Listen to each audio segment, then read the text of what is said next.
Hello, this is Chef John from foodwishes.com with beef au jus. That's right, you can't have roast beef or prime rib without a nice boiling hot ramekin of beef au jus next to it.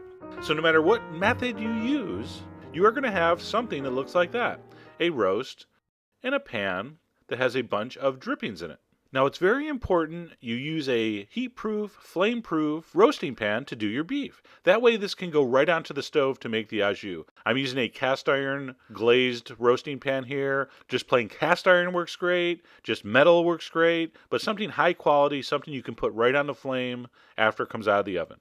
Okay, so step one here, we're going to pour off most of the fat. We're going to leave about a quarter cup of the fat along with all those wonderful meat juices, aka drippings. We're going to place that over medium-high heat, and I'm going to sprinkle in a little bit of flour. Now, this is not a thick gravy, okay? So I'm only going to put in here maybe a rounded tablespoon, maybe a tablespoon and a half, I'm going to guess. Why didn't I measure? Because I don't have to, and it's no fun.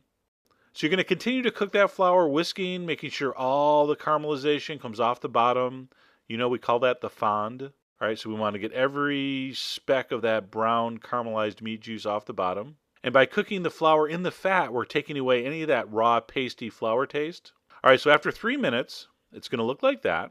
So I'm going to drizzle in a couple cups of cold beef broth. By the way, most butcher shops will sell a very nice quality beef broth or beef stock. Do not use bouillon cubes. There are many nice, all-natural commercial broths available. Once the stock is in, I'm going to raise this to high heat, bring it to a boil, and as soon as it boils, you pretty much are ready.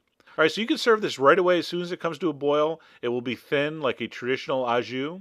If you reduce it for about 5 minutes, it will look like this, slightly thickened, which is sort of how I prefer it. Of course, you're going to taste here for salt. Depending on how your beef was seasoned, you may or may not need to add a little bit. And that's it. Now, one tip here, don't worry about skimming off the fat from the top. There won't be that much. And if you see this shot here in the ramekin, that thin layer of fat is going to insulate this au jus and keep it really super hot. Your medium rare roast beef or prime rib is not going to be piping hot. It's just going to be warm. So very important you have hot au jus next to it, and that little bit of layer of fat is going to help. Now I'm very sad I don't have any shots of me dipping the beef in the hot au jus, and all I have is this stupid little thing here. Look, that's it.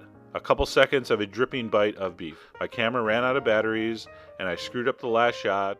Anyway, you get the idea. It's really delicious and so easy. It takes about 10 minutes start to finish. And speaking of simple and easy, the flavor profile here is not supposed to be complicated. It's supposed to be a simple beef pan jus or juice. So don't load it up with a bunch of herbs and garlic and hot pepper and stuff. This